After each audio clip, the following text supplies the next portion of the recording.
नमस्कार, time eight देख रहे हैं आप और मैं हूं आपके साथ उत्कर्ष कुमार सिंह।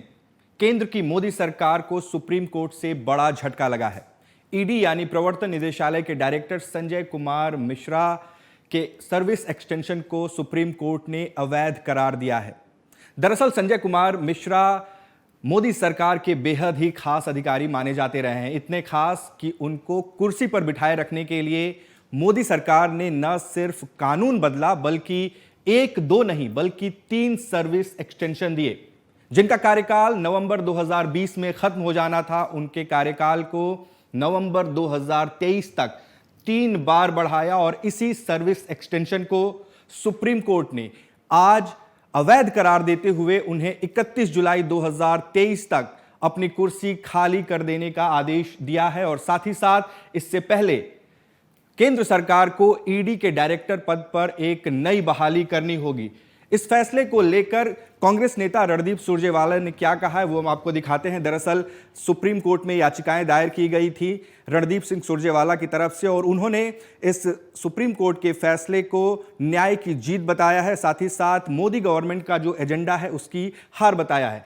रणदीप सिंह सुरजेवाला अपने ट्वीट में ये कहते हैं कि चूंकि सुप्रीम कोर्ट ने यह कहा है कि 17 नवंबर 2021 और 17 नवंबर 2022 को जो एक्सटेंशन दिया गया था संजय मिश्रा को वो वैलिड नहीं है लॉ के मुताबिक, इसलिए उन्होंने ये अपील की है, ये मांग की है कि जो भी फैसले 17 नवंबर 2021 के बाद संजय कुमार मिश्रा ने बतौर ईडी डायरेक्टर रहते हुए लिए हैं उनकी एक निष्पक्ष जांच कराई जाए। ये बड़ी मांग फिलहाल रणदीप सिंह सुरजेवाला जो कि इस केस में एक याचिकाकर्ता थे उन्होंने ये मांग उठाई है।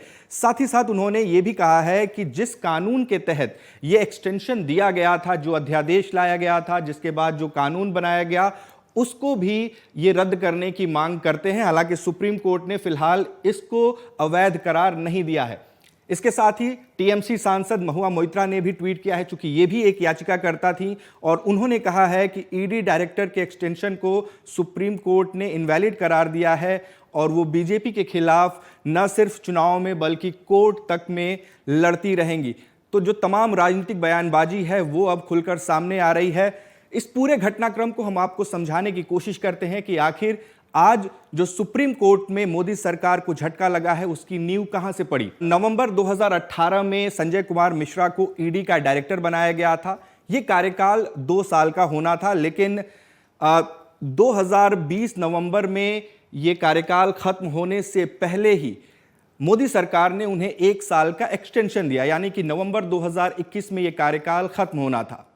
पहले एक्सटेंशन के खिलाफ ही एक एनजीओ ने सुप्रीम कोर्ट में याचिका दायर की और इस याचिका पर सुनवाई करते हुए सुप्रीम कोर्ट ने कहा कि चूंकि अब उनके एक्सटेंशन में सिर्फ 2 महीने ही रह गए हैं इसलिए हम इस पर कोई फैसला नहीं देते, लेकिन अब मोदी सरकार संजय कुमार मिश्रा को कोई भी एक्सटेंशन ना दे।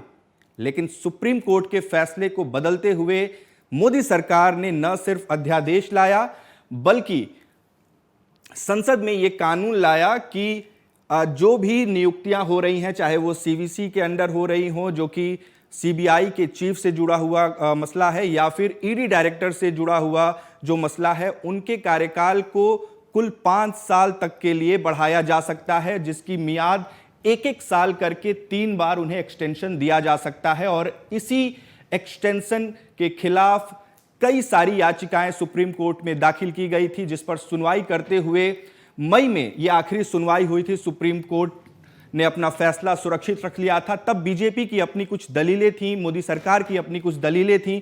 उन दलीलों में क्या कहा गया था जरा वो देखिए। 9 मई को आखिरी सुनवाई हुई। केंद्र की ओर से पेश हुए सॉलिसिटर जनरल तुषार मेहता ने एक्सटेंशन के फैसले का बचाव किया था और कहा था कि संजय मिश्रा किसी राज्य के डीजीपी नहीं हैं, बल्कि वो एक ऐसे अधिकारी हैं जो संयुक्त राष्ट्र में भी देश का प्रतिनिधित्व करते हैं। वह मनी लॉन्ड्रिंग से जुड़ी कुछ महत्वपूर्ण जांच की निगरानी कर रहे हैं और निदेशक पद पर उनका बना रहना देश हित में जरूरी है। साथ ही एफएटीपी की समीक्षा हो रही है, ऐसे में कुछ दिशा निर्देशों का पालन करना जरूरी है। हालांकि नवंबर 2023 के बाद उन्हें सेवा विस्तार नहीं दिया जाएगा, लेकिन इस दलील के बाद मई में यह दलील हुई थी। करीब 2 महीने से ज्यादा का समय सुप्रीम कोर्ट ने लिया और 11 जुलाई को यह फैसला दिया है कि दरअसल नवंबर 2021 के बाद जो 2 एक्सटेंशन यानी कि सेकंड और थर्ड एक्सटेंशन जो संजय कुमार मिश्रा को दिया गया था वो पूरी तरीके से इनवैलिड है। सुप्रीम कोर्ट ने इस मामले में वरिष्ठ वकील केवी विश्वनाथन को एमाइकस क्यूरी नियुक्त किया था। एमाइकस क्यूरी यानी कि न्याय मित्र, जो कि किसी खास मामले में न्यायिक पक्षों को कोर्ट को समझाने में उनकी मदद करते हैं।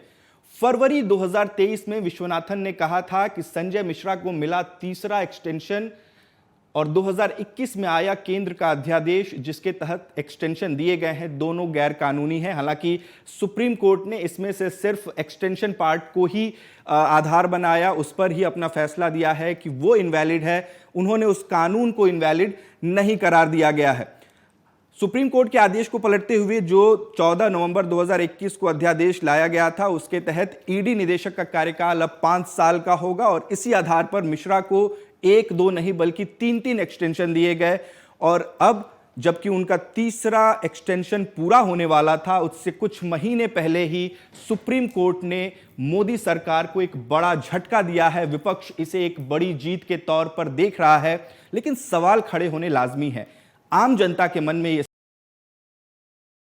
जांच एजेंसियों पर वो सबसे ज्यादा भरोसा करती रही है, उसको जो भी सरकार केंद्र में रही हो उसके ऊपर उसे अपने मन मुताबिक इस्तेमाल करने के आरोप लगते रहे हैं। विपक्ष काफी पहले से सीबीआई, ईडी और आईटी को सरकार का तोता करार देती रही है और अब इस कथित तोते के एक डायरेक्टर को न सिर्फ 1-2 बल्कि 3 एक्सटेंशन दिए जाने के मामले में सुप्रीम कोर्ट का जो फैसला आया है उससे सवाल खड़ा होना लाजमी है कि क्या ये केंद्रीय जांच एजेंसियां निष्पक्ष काम करती हैं? क्या एक आम आदमी सीबीआई, ईडी और आईटी पर विश्वास कर सकता है? सुप्रीम कोर्ट के इस फैसले पर आपकी क्या राय है, हमें कमेंट करके जरूर बताएं। साथ ही देश और दुनिया की दूसरी बड़ी खबरों के लिए टाइम 8 को फॉलो कर लें।